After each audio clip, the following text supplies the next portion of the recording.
Hello and welcome everyone to day 2 of the spiritual journey Encounters with the Divine. My name is Theo. I see a few new names over here. So, welcome to the experience. For anyone who's joining here for the first time, we've been doing this for the last 2 days. So, if you've missed replays before, you'll be getting them in the email. And that will also give you some more context. I'm going to be going to the next phase of this journey today.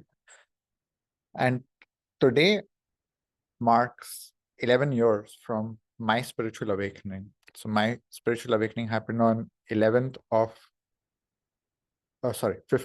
of July 2014. That's 11 years ago. And today I want to share the story of what happened because my spiritual awakening began with an encounter with the divine. And what I'm about to share for some people may not make sense. It may not resonate. It may seem very far-fetched. It may be hard to believe, but I'm not here to make you believe something. I'm not here to convince you about anything. I'm just here to share my experience. And what I would ask you to do is to listen to this experience from two angles. One is to listen to this experience as though it was happening to you, connecting to this story as though you are the main character of the story, as though this is happening to you. And I will introduce certain points in between where I will ask you to reflect how you, as you are today, would react if something like this happened to you. What do you make of this experience? You don't have to believe me. This is not about believing a story. This is about connecting to the divine within yourself, because the divine within each of us is connected. We are all connected to each other. And if I have experienced something, it's the divine in me has experienced that. And the divine in you can connect to that in this experience, in the story. So I want you to connect to this story from that level, from that point, as though you are going through this experience. And since it is my 11-year anniversary, I'm also celebrating this experience. I'm celebrating this experience with you and everyone who's present and everyone who's going to be watching the replay.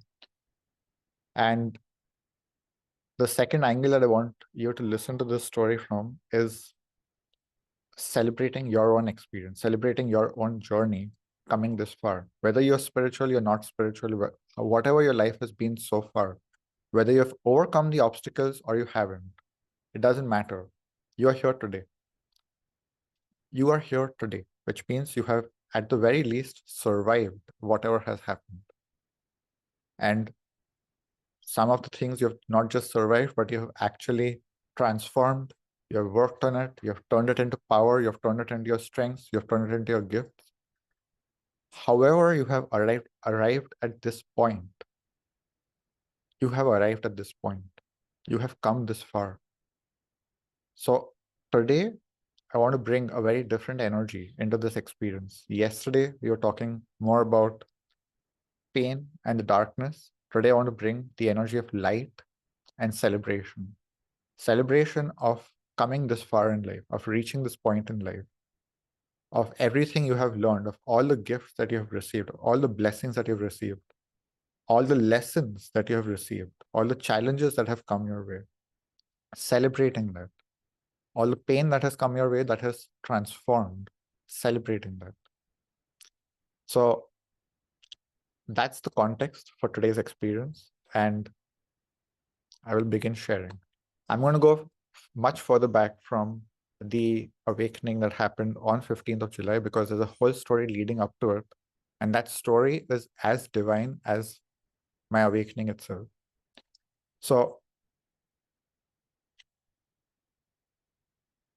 I will go all the way back.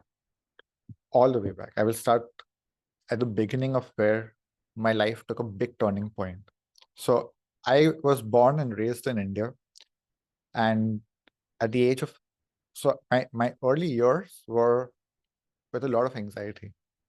My household was very intense, and there was always this feeling of something can go off in any moment. Something can go wrong in any moment. And that had caused a lot of anxiety in me and had become this very intensely anxious person who was always afraid of making a mistake, who was always on the edge of something going wrong. And growing up with this energy, I reached a point at the age of 16 when I was first introduced to cigarettes and drugs. And it was the first time in my life when I started taking a specific drug that I felt some relief from the anxiety. And I felt so calm and so peaceful. It was so magical for me to experience that life can be something so entirely different.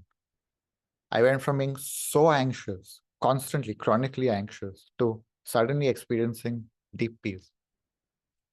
I got instantly addicted to that feeling.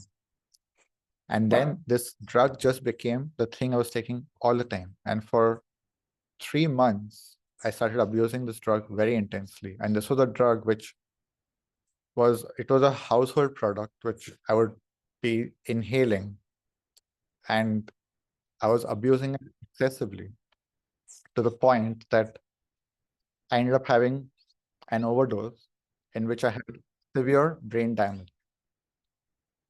And this overdose was so intense that I saw myself falling back and I saw my soul leaving my body, and it was hovering over me and laughing and saying, "You're dead, ha ha ha, you're dead, ha ha ha." And that happened for a few minutes. And then I just saw my soul departing. And when I woke up from that experience, I was completely dissociated. I was completely disconnected from myself. It felt like I had just become empty. And that's how my life went from that point for the next about 8 to 9 years. To recover from that experience, to recover from the brain damage, I started smoking marijuana. And the marijuana started helping me to come back. It started rewiring my brain a bit.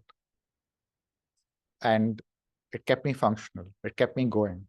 So for the next about 8 to 9 years, I was smoking marijuana almost all the time to stay functional. Because if I would stop smoking, I would just crash completely. I would become empty. I would become dissociated. I would become completely disconnected from myself and become completely disconnected from life. I had no intention to do anything. It was very much an apathy. And this was also accompanied by me having no belief in spirituality or religion. So when I saw my soul hovering over me, that did not make me believe in spirituality or religion. It was just this weird experience that happened. But I remained someone who was a complete atheist, who was very skeptical, very cynical of everything. And I had just been living this completely disconnected and dissociated existence. I had been taking some other substances. I was just going through life in this very robotic way, very disconnected way, just working, doing whatever was in the head, but not connected to anything really. And it was New Year of 2014 when I had gone for a New Year party. And I was very high on marijuana. I was also drinking whiskey at the time. And I mixed these two and I was very high, but I was very used to it. This was very normal for me. And I'd gone out to this party, and there was one moment in this party where we had a bonfire, and I was sitting in front of this bonfire, completely high, but used to that experience. And I was all alone in this moment. There was no one around me. And suddenly, I heard a voice, a very real voice, spoke to me in that moment. And it said, "Take the LSD." And I looked around and there was no one. And I just heard this voice. And it made no sense to me. But I knew that I have to do this. I have to do this. At that time, I had not taken any psychedelics. I had been using some other drugs, but I'd never taken psychedelics. Because I'd seen people using psychedelics and I'd always seen them using it for parties, and I'd had this very strong drug overdose and I wanted to keep away from any kind of hard drugs. So in that moment when I had always said no to any kinds of psychedelics up until that point. But in that moment, when I heard this voice talking to me, I just said, okay, I'm going to do it. And I went and spoke to my friends, and they had a little bit of LSD remaining. And when I took that, it just completely expanded my reality. My consciousness suddenly started expanding, and I started seeing completely different levels of reality. But that whole experience on LSD was very much still me. It was me experiencing an altered state of consciousness. It was me seeing reality from a completely different lens, which was very beautiful, very amazing. It was an amazing experience, but it was still very much me. That's why I never considered that to be my spiritual awakening. But that experience became the precursor to my spiritual awakening. And that's why I'm sharing this whole story, this whole arc. So my first question to you would be, how would you react if you just heard a voice that came out of nowhere, that is there is no one around you, but you hear it's almost like a person speaking in your ear, asking you to do something? How do you react to something like that? Does this trigger your skepticism? Does this trigger your disbelief? What happens? Let's roll the dice is one of the comments. Let me just, I saw some question also in the comments. I'll just check that.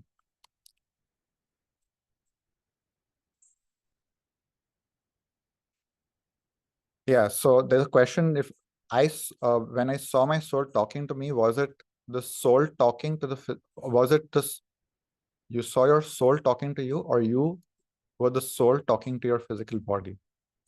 I was in the physical body and my soul was hovering over me. That's how I experienced it. I was not my soul in that moment. I feel like my soul left my body and it was talking to me. So coming back to 2014, the New Year party. Following that is when everything started unfolding.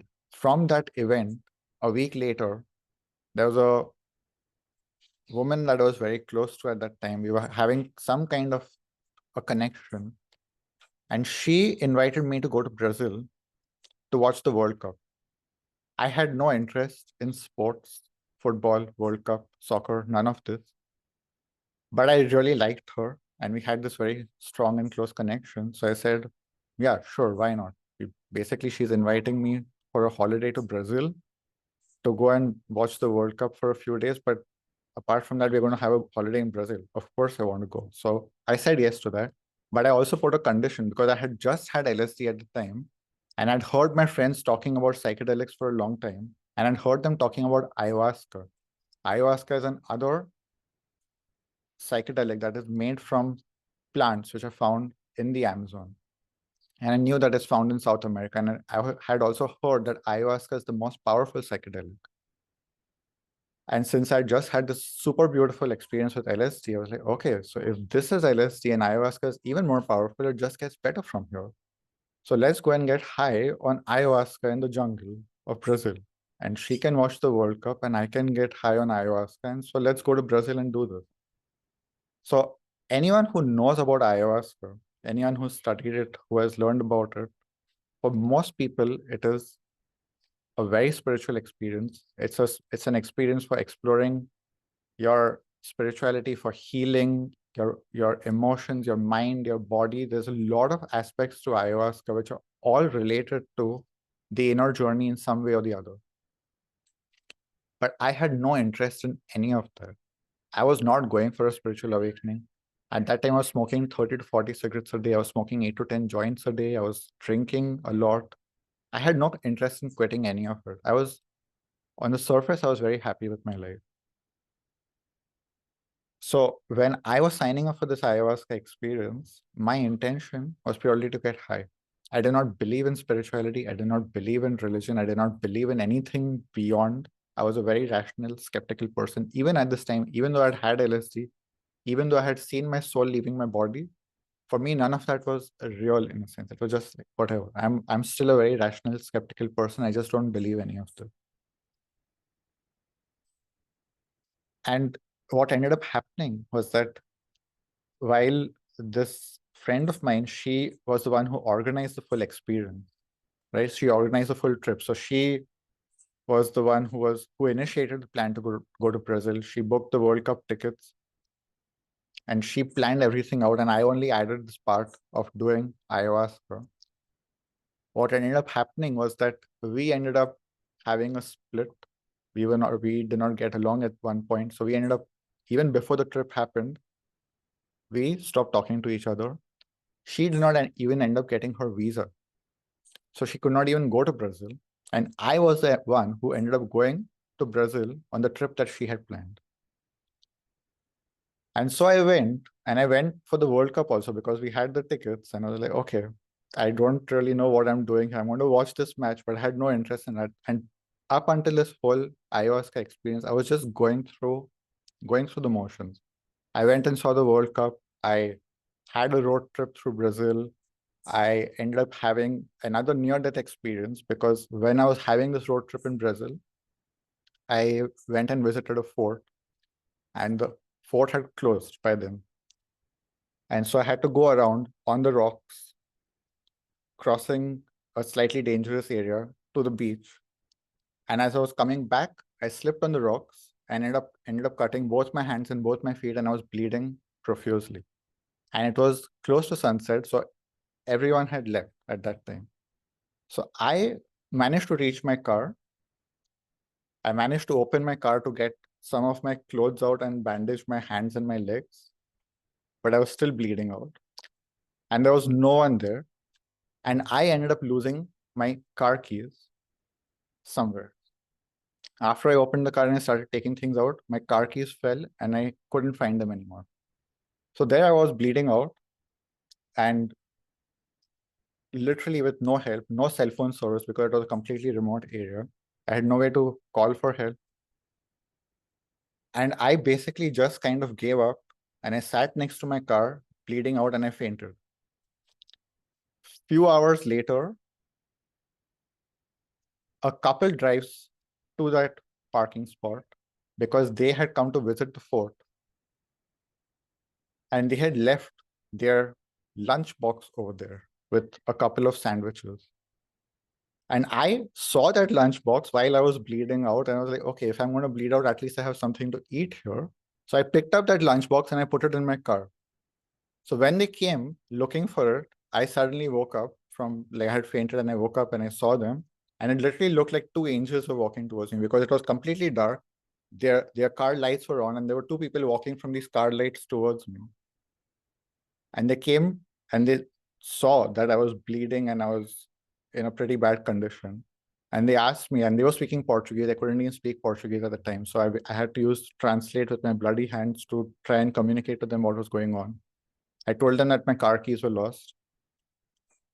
And so they asked what they can do to help. So I told them, okay, if you can find the car keys, that would be great. So they started looking and it had slipped into the back of my car underneath where the spare tire is usually. So it had somehow slipped through the cracks and gone underneath the spare tire. They managed to find the car keys. They gave it to me. They found their lunchbox. They took that with them. They asked me if I want them to take me to the hospital. And I said, no, I will manage to drive somehow. That was a completely crazy decision because with a lot of blood loss and with my hands and feet not functional, I decided to drive to the nearest hospital. And what I ended up doing was, like, after some time when I got out of the fort, I had some signal. I had to drive 45 minutes to reach the hospital through city traffic. Somehow I managed to reach there. I got the attention and care that I required, and I left from there. And that was about 4 to 5 days before I went for the retreat. And that was a very profound experience for me because this was the second time I had had some kind of death experience or a near-death experience.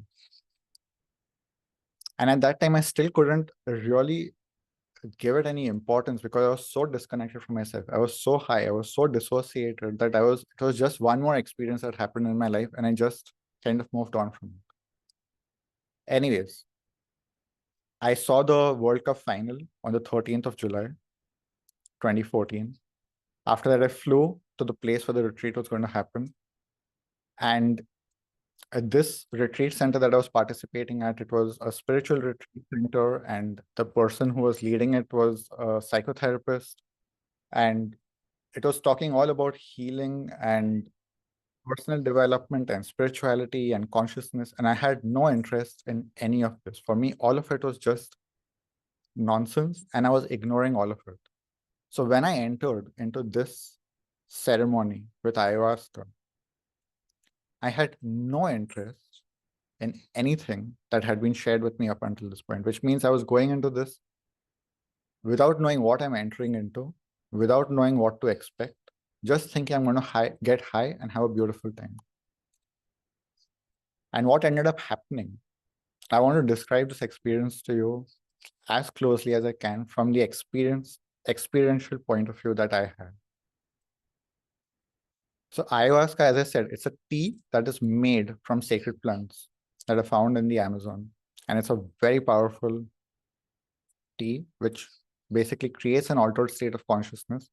But unlike other drugs, it doesn't just create an altered state of consciousness, it also has properties of healing. It has properties of making you purge. So you may be having vomiting, you may be having purging in different kinds of ways, because that is cleansing your system. So this is what is generally expected of ayahuasca, that you can have a deeply spiritual experience, you can have healing, you can have all of that. But I was completely disconnected from all of that. So I just went into this, I drank the ayahuasca, I lay on my mattress, and 5 minutes into the experience, I start feeling my stomach expanding, like I'm getting pregnant. And I say to myself, I'm getting pregnant. Like, what did I just say? That was such a strange thought for a man, firstly, to be saying. But I would imagine for anyone, suddenly you start feeling like you're getting pregnant and you have a big belly. Okay. And then it was what I was getting pregnant with was a ball of fire. And that was the next thing that I said to myself, like, I'm getting pregnant with a ball of fire. And the moment I said that, this ball of fire exploded from my belly, and I ended up going out with it. My whole consciousness exploded out of my belly, and it just scattered everywhere. And what happened next was that my consciousness started becoming one. It started merging with whatever it landed on. So it felt like my consciousness had exploded into hundreds of pieces, and wherever each piece landed, it merged with that. And I started having this multi-dimensional experience of consciousness where I was simultaneously experiencing being a tree, being a leaf, being a frog, being a rock. And when I'm saying being, I was actually experiencing what it is to be a frog, what it is to be a tree, what it is to be a leaf. I became the sound, the music that was playing in the room. I started becoming the music traveling through the walls of the room. I started becoming the music entering the ears of the other people who were in the room. And there's no other way for me to share this experience other than to say exactly what I experienced. And the reason I want to share this is it just completely melted all my ideas about what is reality and what is consciousness and what anything means. Earlier, I had this view of reality where everything is just solid and material, and I am I and you are you, and a rock is a rock. A rock doesn't have consciousness. What are you even talking about? A plant is a plant. A tree is a tree. It's it's it was just an idea. Everything was just an idea. Oh, this is a tree. Okay, a tree has life. Okay, but what does it actually mean to be a tree? What does it mean to be in the consciousness of a tree? What does it mean to be sound? What does it mean to be vibration? That everything is an experience that we can have as consciousness.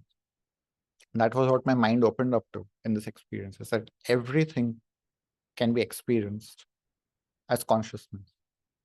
It's just that our consciousness is deeply locked into our personality, our identity, our body. And we have got this idea of this is what it means to be conscious. This is what it means to, this is what is consciousness. And everything else is whatever it is. But consciousness for me on that day became being. Being whatever you are identified with, being whatever you are merged with, being whatever you're connected with. And from there began my journey of expanding my consciousness and allowing myself to consciously merge with other things, consciously know other things from an experiential point of view. Anyway, coming back to the experience, as this experience expanded further and further. So first I just experienced this explosion, this merging with everything that was around me, like merging with the nature, merging with sound, merging with other people, and just experiencing everything as that. And then I felt my consciousness rising and went out of the planet, and I could just see the planet from the outside. It went further up and I could see the sun, the solar system, kept going further and further, and I could see something like the universe, the stars. And in one moment, everything dissolved, and I entered what is called the void, the unmanifest, where what is typically called just being. There is nothing but being. There's just pure consciousness. Nothing else exists. It's just consciousness. And I don't know how long I was there, because there is no time over there. There is no space over there. There is nothing over there. It's just consciousness. And then I just suddenly came back to my body. And I heard the facilitator of the experience announcing that it had been an hour. And it felt like I had lived 10 lifetimes in that 1 hour. And when I came back to my body, I heard a voice again. And it was the same voice that had told me to take the LSD. And this time, this voice spoke to me and it said, I'm going to be with you forever. And that once again changed my entire life. Because up until that point, I realized how alone I had felt in my life, how much I could never trust someone actually being there. And for the first time, I heard someone saying, I'm going to be with you forever. And I could actually believe it. I could trust it. I could know that this is true. I knew that that was the voice of ayahuasca or God, whatever you want to call it. It was a divine voice. And it spoke to me. And I knew that this energy, whatever it is going to be with me forever. And in that moment, I felt something merging with my being, becoming one with me. As I had become one with everything else, there was something that became one with me. And since then is when I have felt the connection to the divine as something that's always there with me.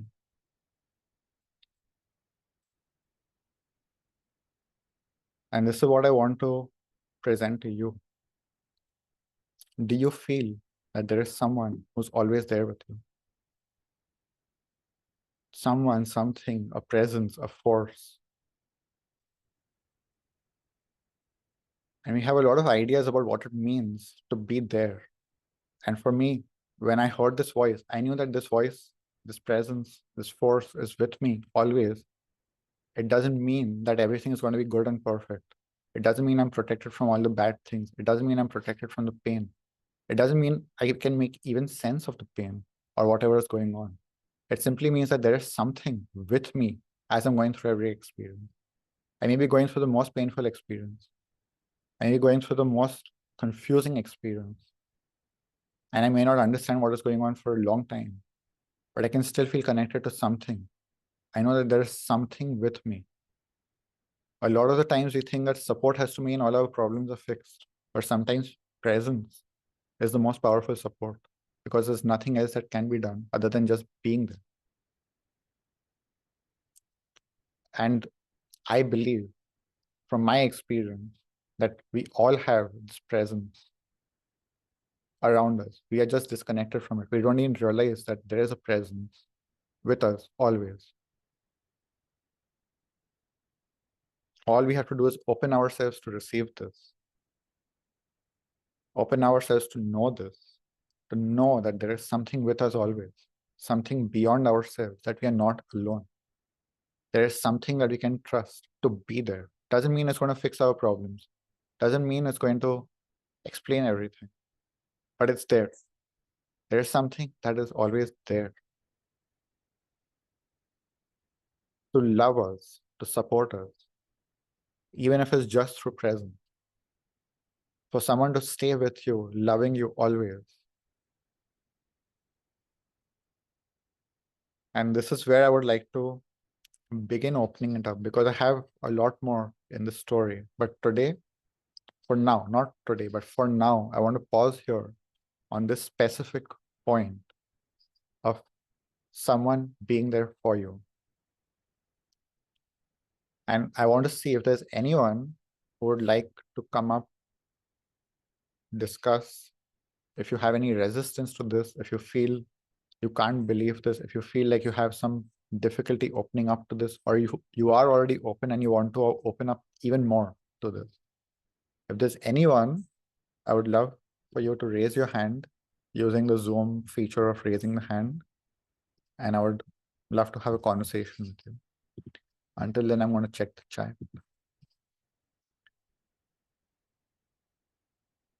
So did you ever, so there's a question. Did you ever think that this was not an awakening or enlightenment, but rather an illusion or hallucination or an image of how would it look like to actually leave one's physical body? For me, I have never doubted that this was an illusion or a hallucination, because I have had real illusions and hallucinations, and I know the difference between the two. One is just seeing something, and one is being. And that was for me the difference. It was me experiencing something. It wasn't me just seeing something. I was experiencing it in its fullness. I was connected to something much beyond in its fullness. Illusion or hallucination for me is a mirage, is something that I can see, I can interpret, but it's just a vision. But something that I can know as reality, something I can know as truth. There's something inside us which knows truth. This is something I was speaking about yesterday, is connecting with this part of us that knows truth, doesn't just think, doesn't just interpret, but knows truth. And that is a divine within us. And these experiences happen from the divine within me. They were not happening from just my head, but it was the divine within me that was experiencing the divine beyond me. So, Rod, I can also see your hand. If you can use the Zoom thing to raise it, then I will bring you up too. I would just want to see another question before we go. When you're going through challenging times, how do you remind yourself the divine is there with you? Well, one thing is it's a practice. It's a practice to remember that there is something with us. It's a practice to connect to something beyond us. But I think the most important thing for me is something that I even said yesterday, is do you connect with the divine only in tough times, or do you also connect with it when everything is normal, everything is good, everything is okay? And for me, that has been the big game changer, is that I practice connecting with the divine spontaneously and when everything is okay. Because if it's only in tough times, then I have to add the whole, I'm already stressed out by whatever is happening. Then I have to also remember to connect with the divine. But if it has become my habit, if it is something that I'm doing all the time to connect with the divine, it's very easy, because it's something that I have already practiced and trained myself to do. So to answer this question, what I would say is that it is about remembering, but the best way to remember is to do it as a practice when everything is fine. To do it as a practice, just as a practice, not because something is happening. So I saw two people raising their hands. It's Sushil and Rod. So yes.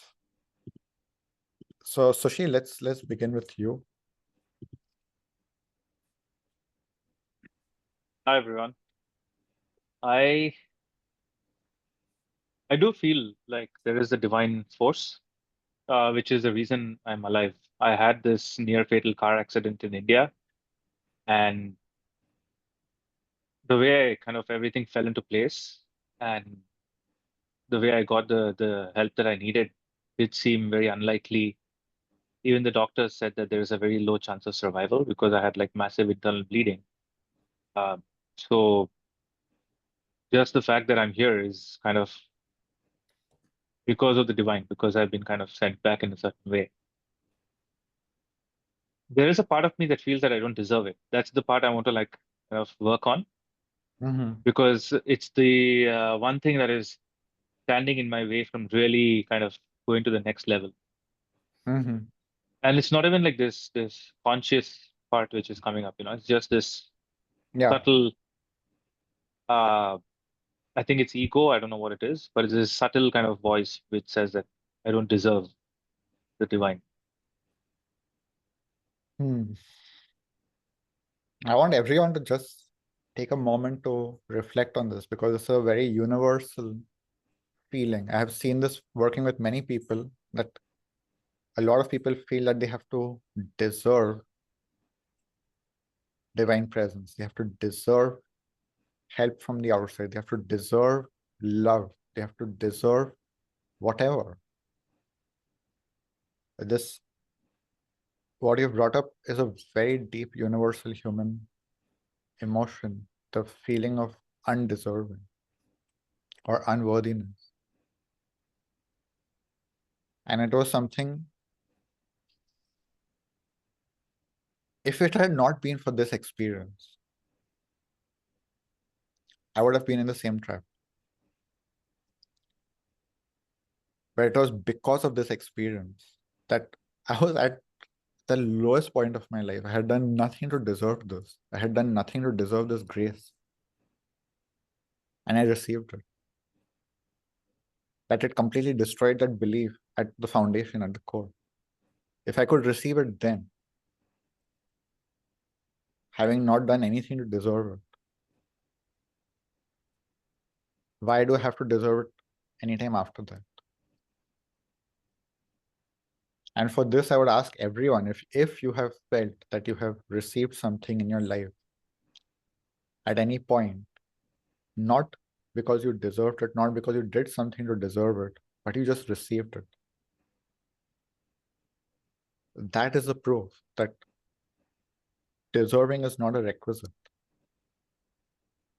So where I'm going with this is that you can feel undeserving. The presence is still there.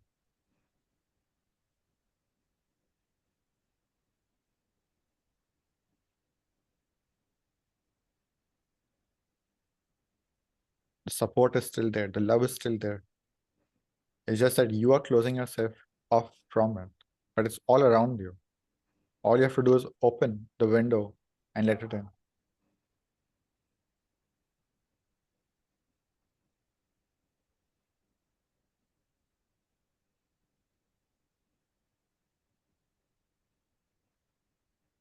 This is deserving by default, which means that even when you don't deserve it, you receive it. You're worthy by default. You're not worthy because of what you do. You're not worthy because of who you are and what you have achieved.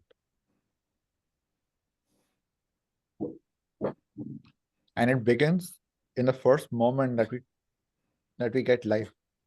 We did not do anything to deserve life. Literally, you couldn't have done anything. You were given the gift of life from nothing.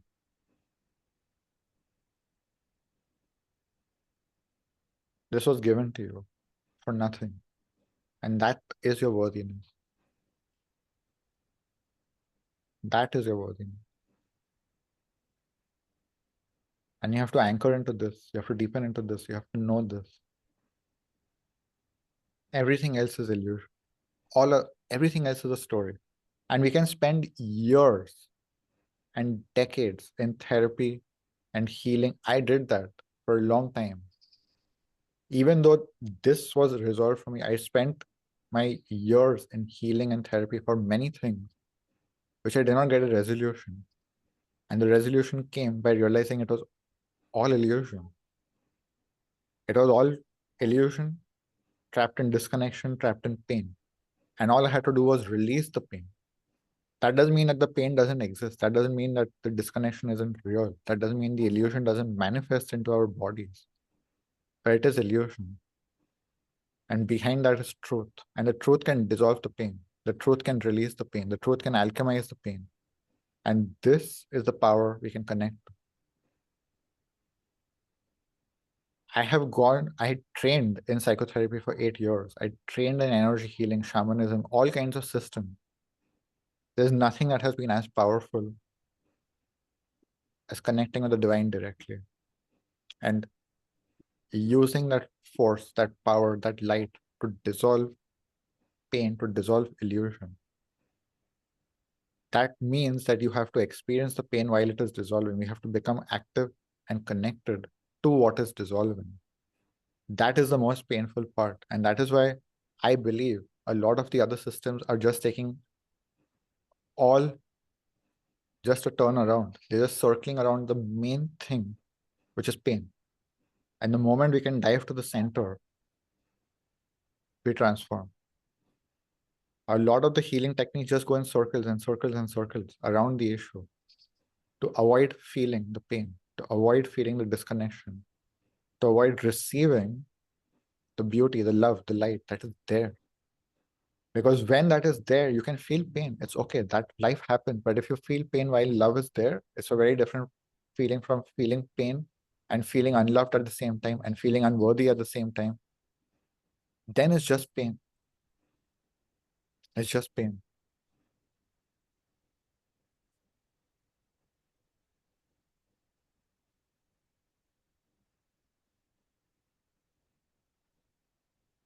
So how does this land for you? What does this do for you?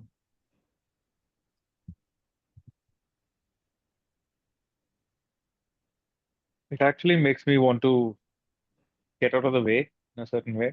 Mm-hmm. Um, feel a greater surrender in terms of not trying to turn into everything like a to-do list. Mm-hmm. Like I need to do A to receive B, or if A then B, or there's this. It's breaking the causality. Yeah, It's, it's breaking the conditions that we have put in our head. I get love if I do this. I'm worthy if I do this. I deserve if I do this. Or I behave this way. Or I pretend to be this person. If I'm beautiful, then I'm loved. If I'm ugly, I'm not. If I'm tall, I'm loved. If I'm short, I'm not. If I'm fat, I'm unloved. If I'm thin, I'm loved. If I'm too thin, I'm still not loved. We put all of these conditions. And we are programmed into that. So we will keep getting confirmations because you'll keep finding people who fulfill those confirmations, fulfill those prophecies. But there are sources of pure love. This channel is one of them. This doesn't mean I'm not human. This doesn't mean outside of this I can't be imperfect. But here I can hold the space of pure love. And I'm channeling that. I want you to feel that it's available in the space, it's there. You can just drop in and feel there is love. There is pure love. All you have to do is receive it. Allow yourself to receive it. Feel it. Let it in. Feel yourself loved.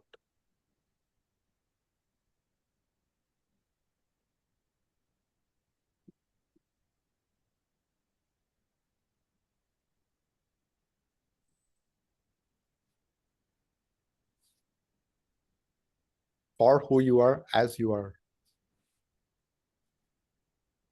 Perfectly imperfect. You're perfectly imperfect. You're not perfect.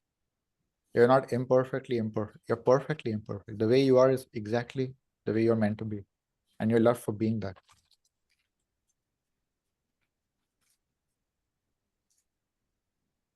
This doesn't mean that we don't grow. This doesn't mean we don't cause others pain. This doesn't mean we don't have things to heal and shift. But even with your imperfections, you're loved and you're worthy. Ask any of the most corrupt CEOs in the world. They deserve money for what reason? For being corrupt? No, they have that worthiness. I deserve it. As they are. The worst people somehow have no problem in deserving things. So why you? You're not even close to the worst person. Why you don't deserve things?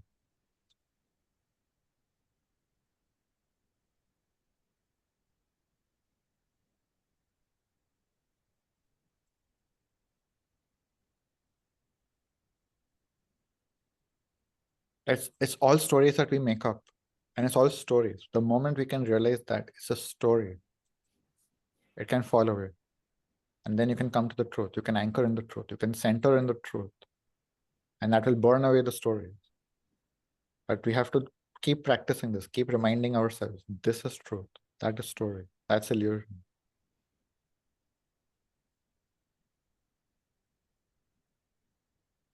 And I want to nuance this and say that there is a fine line here, because there are things that are very real where we are causing pain, which we need to grow and we need to heal. But being imperfect doesn't mean we don't deserve love. I want to make this very clear. We are imperfect in many ways, and we do need to grow in many ways. We do need to heal in many ways, but that doesn't mean we don't deserve love. We don't deserve we deserve support, especially when we are hurt, especially when we are imperfect. We require support to heal. We require support to grow. And again, so I work with many people. I can support them in healing, but I love them whether they have healed or not healed.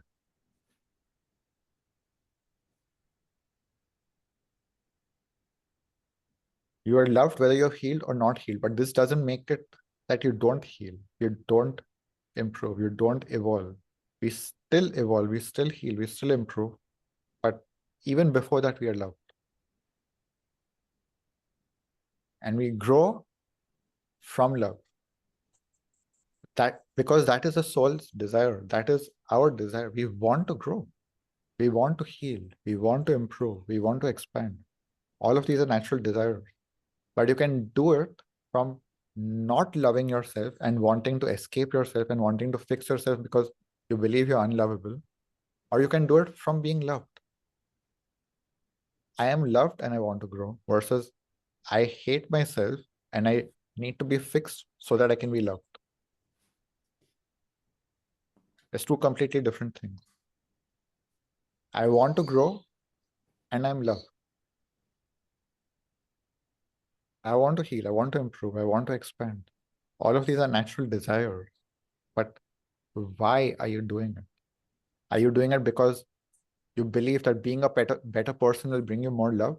Are you doing it because you believe being a better person will make you more successful, make you more worthy, make you more deserving? All of that needs to be broken. You are infinitely worthy, you're infinitely loved as you are. You will not be loved more because you became a better person. That is an illusion. That's not even real love. People who love you because you're a better person will then stop loving you because you're not perfect. You are loved. You grow because you want to grow. You change because you want to change. You heal because you want to heal, not because you need to deserve more. You don't need to deserve love and support.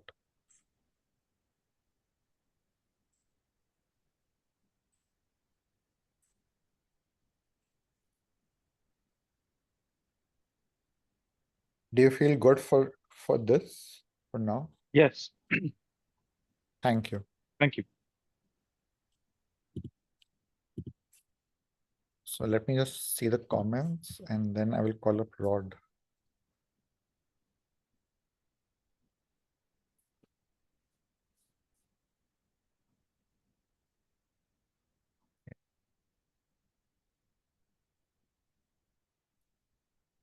So one of the questions is, in what ways can you commune with or experience the divine on a daily basis? How do you develop that relationship? it's a very personal journey in my experience. For some people, it's through prayer. For some people, it's through meditation. For some people, it's literally just talking to themselves. But you're not just talking to yourself. You know that you're talking to something beyond yourself. You can be talking to your higher self. You can, through nature, you can connect with the divine. You can connect to the divine through your body, because your body is a divine vessel, literally. Like, what do you think this body is? It's a vessel for the divine, and it is a divine creation. The earth is a divine creation. Nature is a divine creation. It's all around us. How you choose to connect with the divine can also keep changing. You can connect to the divine in infinite ways. But what feels most resonant for you, you connect with that within yourself. Connect with yourself to find out how to connect with the divine. Ask yourself, what is the way that I connect with the divine? Because I prefer not to prescribe practices to anyone, because everyone has some unique way of connecting with the divine. And that is also a journey of finding what is really your way. For me, one of the ways of connecting with the divine is doing these kinds of journeys, these kinds of experiences. When I'm leading a group is when I'm most connected to the divine, because it's just flowing through me. And I get to connect with your soul, and I get to connect with you in this fullness. For me, connecting with other people is connecting with the divine. The thing is, if you change your lens, everything can become connecting with the divine. If you start looking at it that way, if that becomes your inspiration, is that connecting with another person, connecting with your daughter, your mother, your father, your brother, your sister, your friend, you can make that a practice of connecting with the divine. Connect with the divine in them. This is, like I said, I'm from India. This is what Namaste, which is now used so popularly, this is what it means. The divine in me honors the divine in you. That's the meaning of that word, Namaste. When you say that, is the divine in me honors the divine in you. That is the practice, is that even meeting someone can be a divine experience. As it is for me, this for me is a divine experience. So find your connection to the divine and expand it, keep expanding it. Don't even just limit it to one thing. Bring it to everything. See the divine in everything. See everything as a divine creation.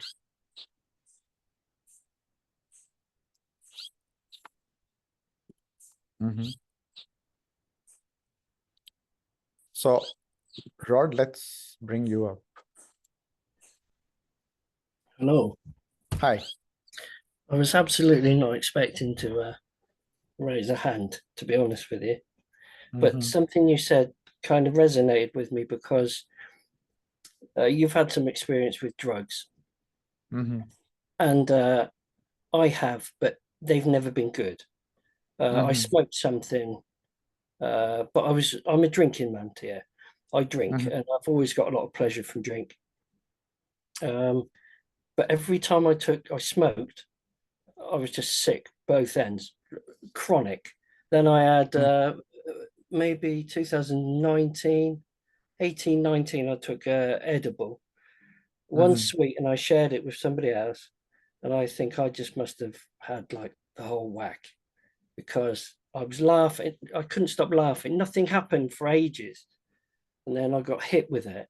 And while I was having a great time, it brought on so many psychedelic crazy things. Most of it was about my brothers. I've got two brothers, one older, one younger. We're very, very close. And they're funny. We have a funny trio thing going on. And then I wanted it to stop, because I kind of started to feel sick with it. And then I became sick. So I had I'm guessing 45, 50 minutes, an hour maybe of intense fun with it.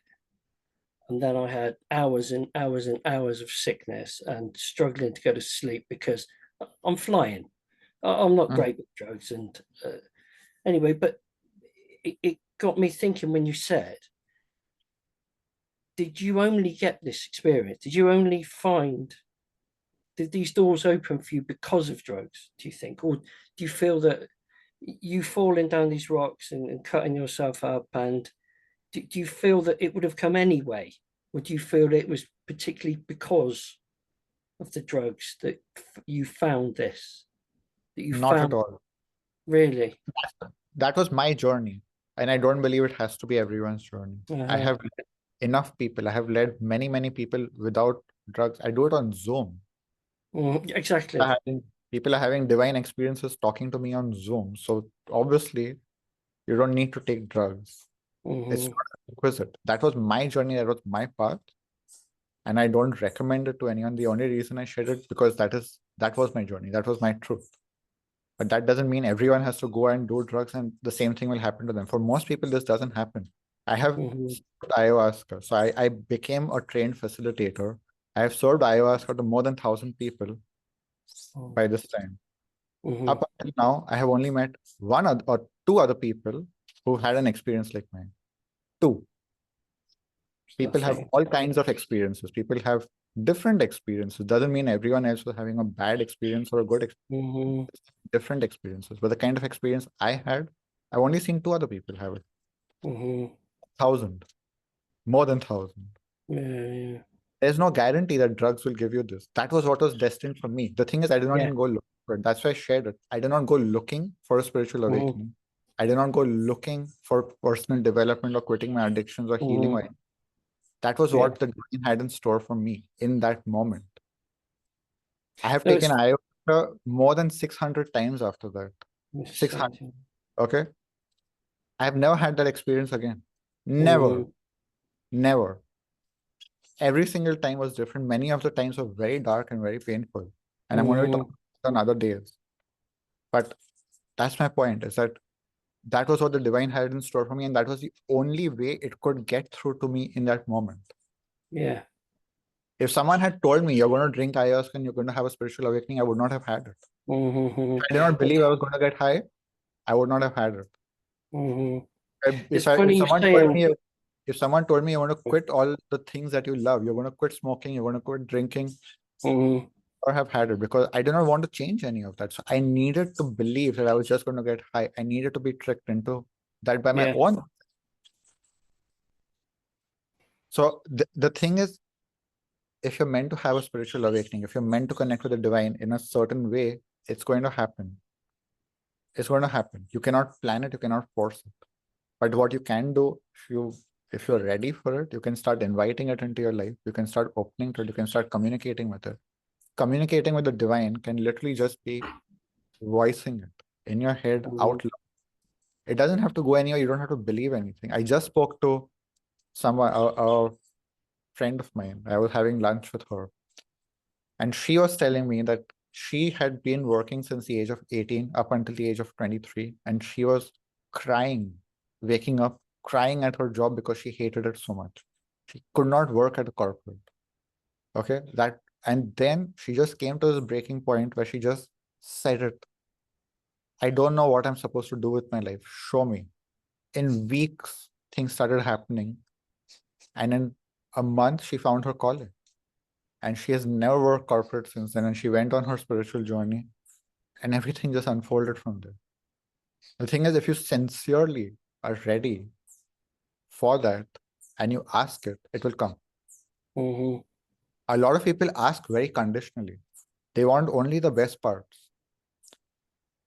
God help me, but I don't want to go through any pain. I don't want to go through any struggle. I don't want to face any darkness. I want everything to just be perfect. Just fix my life. Wave a magic wand, God, and fix my life. This is the way most people want to communicate with the divine. But if you're sincere, you will do what it takes. That is the attitude. I am opening this channel because I'm ready to do whatever it takes to bring my life on track, to come into alignment with my divine purpose. I'm truly ready to do what it takes. And I'm telling you, when you say that, you will be tested. You will be tested. I have been tested immensely. I said that. I said I'm ready to do what it takes to have this. I went through hell and the hell of hells. But I did not quit ever because I asked for it and I knew that I'm going to get what I want. And if this is the part to it, I will. I needed to be tested because that was me. Not everyone even needs to be tested in this difficult way. For some people, the tests are pretty easy because they have the commitment already. For me, I said that, but then I always wanted to quit. one part of me was ready to quit at any moment, and the other part of me was determined. So until I was ready to let go of that part that was going to quit in any moment, I kept being tested very harshly, very severely. The more you bring the full of yourself into alignment and say, I am ready to do whatever it takes, the tests also become easier. The challenges become much easier from there. But that has to be very sincere, because for no one else, it's for you. You will know how sincere you are in that communication. You can say it and you know that you don't really mean it. You can say, okay, I will do what it takes, but you know that you don't really mean it. But there is this deep sincerity we can all access. We can all access it. So, you said that you never went looking, and some of the best things that have ever happened to me have been when I've not been looking. I've been unhappy at work, and then just randomly, you find out of another position that might suit you, and you just apply for it because what the hell, what have I got to lose? It might just give me the shake up that I need. I did 10 years at most places. I don't know why 10 years. I don't do more than 10 or 11 years anywhere, apparently, but I've made some pretty big decisions at the 10-year mark. And when but I've never looked, but I've always followed the gut. I've always followed my gut, and like I say, the most unusual moments, something amazing happens. I'm still waiting for this, obviously, and I'm very open. And right now, I feel like I'm on two lanes. I'm on a dual carriageway, and I'm in the slow lane, and I'm trapped in this bloody slow lane. I'm just waiting to veer off and take a new route. Do you know what I mean? And go a little faster. The thing is that many of the things can come to us without us looking, but many of the things also sometimes require us to look, requires our intention, requires commitment from us actively. So probably this is the time in your life that you have to actually do it more intentionally rather than just rolling the dice and seeing what happens or waiting for something to happen. I think I have to ask for it. Yeah, and there's nothing wrong with it. It's a beautiful thing. Like you are opening yourself up to divine guidance. That's great. So many years ago, I tried. I've always been very aware of myself, my surroundings, and quite spiritual, but in an older sense. Like kind of had a feeling that I've been around a bit, and that I'm aware of God, I'm aware of religion, but I don't follow it. But I know there's something, but I don't know what it is exactly. And yeah, it's just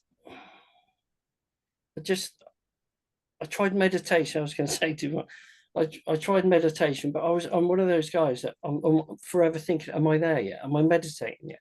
Am I that point? And I know full bloody well that if I'm thinking that, I'm not there. And so I kind of don't even know how to get there. Yeah, but meditation is one tool, firstly. And it's a process, it's a journey, it's a path, and it takes time. Okay, so it's not like you sit for meditation, you try it once, and if you don't get it, you don't get it. You have to develop it, and it takes time. But it's just a tool. Meditation is one tool. The spiritual path has infinite tools, literally. Like I have studied, I don't know how many tools to get into contact with the divine, to get into an altered state. There is plenty of tools. Okay. So don't get fixated on the tool. That's exactly what I was saying just before this also. Find your way to connect with the divine. For some people, it's really through nature. They're just in nature taking a walk and they just receive something. That's how you get it. For some people, it's through prayer. For some people, it's through meditation. There are countless tools. You have to find your tool. That itself is a journey. That itself is part of the spiritual path, is finding your way to connect. For some people, like I said, it's connecting to people. Mhm. Talking to others makes them feel connected to God in some way. Find your way. Yeah. Okay. Explore. Look harder. Be open. Like just put the question out there, what makes me feel most connected to the divine? And how can I connect to the divine more? Thank you. Thank you. Oh, and thanks everybody. I've taken up a lot of time here. I know that. Oh, you are But, contributing. You're not taking time, you're contributing. You're okay. contributing. So thank you. Thanks very much. Cheers.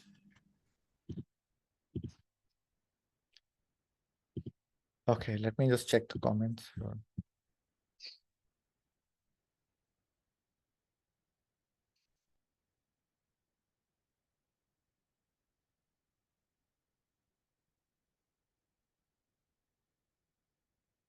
This is a great question in the comments. In a culture that doesn't promote spirituality and reflection, how does one keep believing the awakening is real and not a mental breakdown brought about by feeling completely helpless and lost?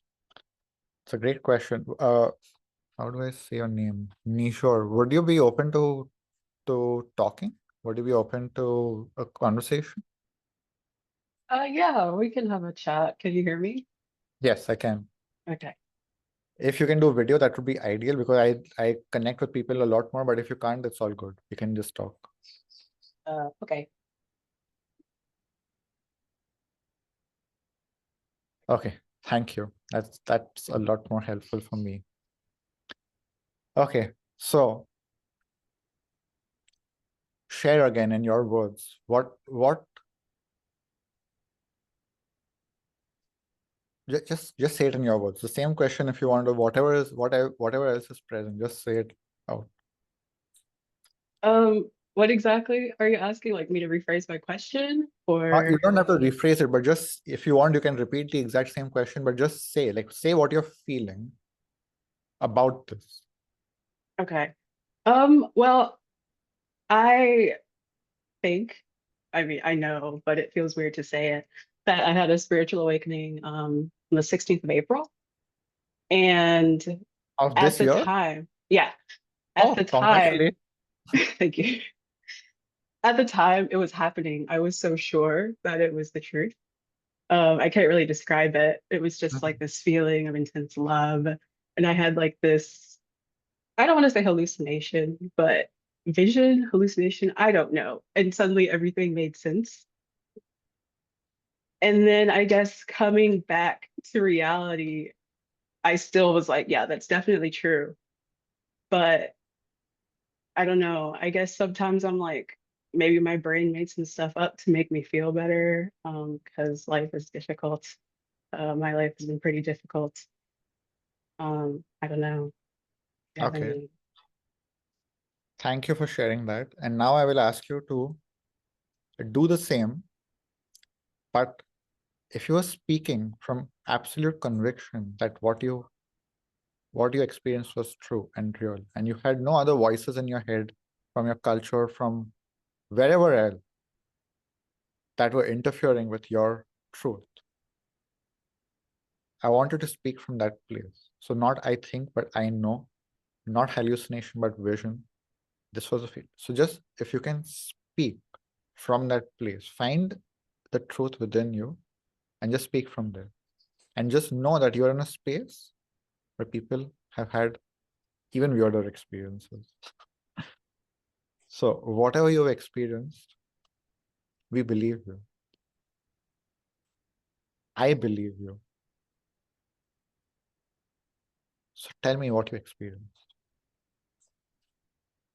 It's hard to describe. It was Even basically, what you said just now is already mhm, great. If you can speak it from knowing truth, not from this doubt and insecurity of justifying yourself and buffering it and putting all of this disclaimers in front. Like just say it.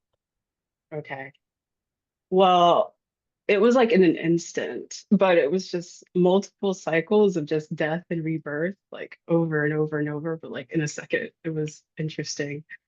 Um, And then after, I guess, enlightenment or whatever you want to call it was being outside of, I guess, the universe and like taking time for contemplation outside of like the cycles of life and death, and Mm, then choosing to re-enter that to, I guess, help other people also find themselves.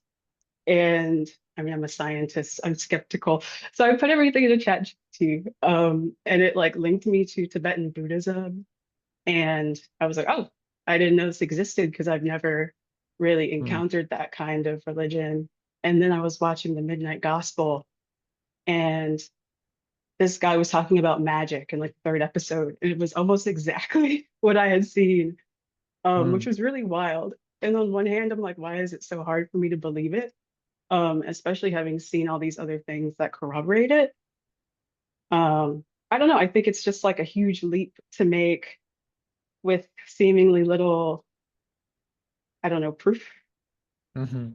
Yeah, as a scientist, you want more proof.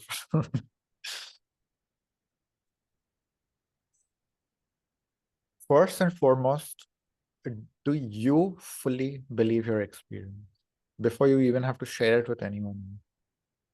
Yes. Yes, you know what you went through was real, absolutely real. There's no doubt in your head about that. I mean, at at the truest level, no. But then I start to doubt it a bit. But at the heart of hearts, I don't, if that makes Okay, sense. so in your heart, you know, in your head, you doubt. Yeah. Okay, good. This is the most important. First, at least you and some part of yourself fully believe and fully know that this is real, right? How important is it that others believe you? Um, I mean, it would be nice to have someone to talk to about it. It's not super important, but it would be nice to, find some kind of community, I guess, to develop with. Yeah, beautiful. So I will rephrase my question a bit. How important is it for everyone to believe you? I don't really need everyone to believe me, but I do want everyone to find themselves, if that makes sense. Mhm. You want everyone And to find themselves, or at least some people who you can help? um, I mean, I don't care how they get there. I just want them to get Mhm. there. Uh, The thing is, maybe not everyone is meant to wake up. So wanting it for everyone, maybe we can just dial it down to whoever is meant to wake up. I wish that for them. But mainly is to focus on your experience. At least at this stage, I would say your experience is very new, it's very fresh. And the most important is for you to solidify your own experience so that one day you can help the people who are meant to be helped by you. And in between that, you can have conversations with people that will help them. You can do many things in between that will help them. But the way you described it, it sounded like your higher self is here with a big mission. You're here to help people. And it takes time to integrate that, it takes time to incorporate that, and give yourself that time, give yourself that space, give yourself that permission outside of society to create your own identity, to create your own truth. Not everyone will believe you, and they don't have to. Not everyone will wake up, and they don't have to. Your focus is on the people who you are meant to connect with as friends, as the people you're meant to help, as whatever. So the biggest lesson I had to learn was keeping my focus. Because in the beginning, I had the same thing. I wanted the whole world to know what I have experienced because it's so beautiful. It's so true. Everyone should wake up now. Let's end all wars and let's have peace in the world. This is the answer. Doesn't everyone realize? But it took a lot of time to realize that this is not the answer for everyone. It's not the path for everyone, especially in this moment. You had your spiritual awakening on April 16th. I had it on July 15, 2014. Someone will have it on December 3rd of 2035.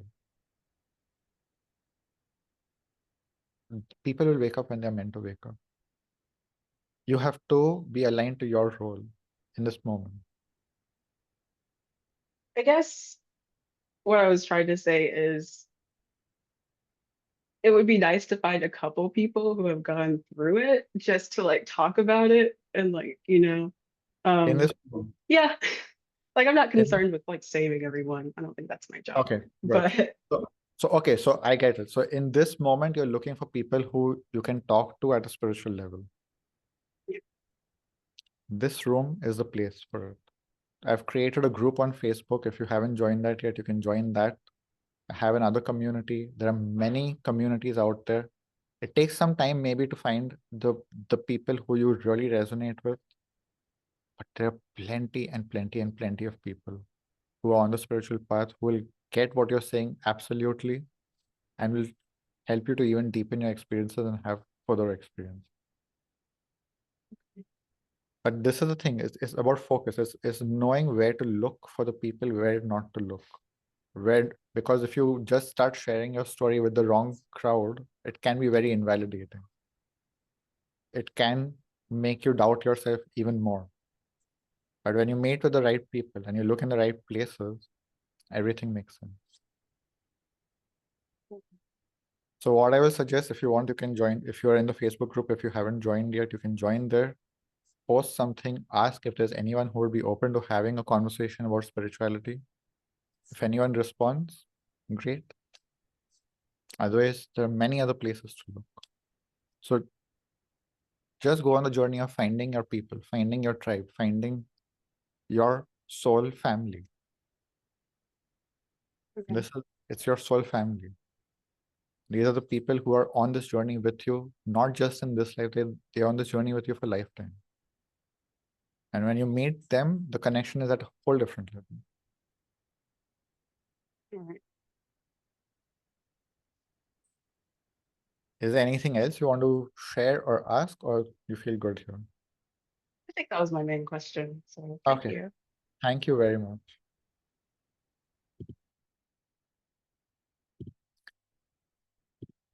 Okay, so since we're almost at closing time, I'm not going to open up anything more here. If there are any other questions, if there's anyone else who wants to share something, if you want to share about your spiritual awakening briefly, if you just want a space to speak and be heard and feel what Nishwar was talking about, just feeling this validation that yes, my experience is real. Yes, I'm not crazy. I will create a space for that too. So if there's anyone who would like to come up who wants to celebrate their spiritual journey, as I was saying today, is a lot about celebration. I am celebrating 11 years on this journey, having faced some of the toughest circumstances, the biggest challenges, getting through it, persevering, even though I wanted to give up so many times. I am just so happy that I kept going. And if there's one thing that I will share for today is that just keep going. Even if it looks like you're not going anywhere, even if it looks like you're going in circles, keep going. Sometimes that is the path. You will come out on the other side. You will come out on the other side. That's what happens to everyone. So just keep going. So if there's anyone else who wants to step up, who wants to celebrate their journey, who wants to share about their spiritual experience, we have a few minutes. Otherwise, I will be closing it soon.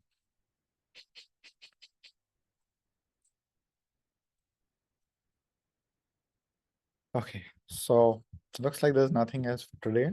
Thank you very much for everyone who was in the space, for listening to my story, for sharing the energy, for coming and asking questions, for having these conversations.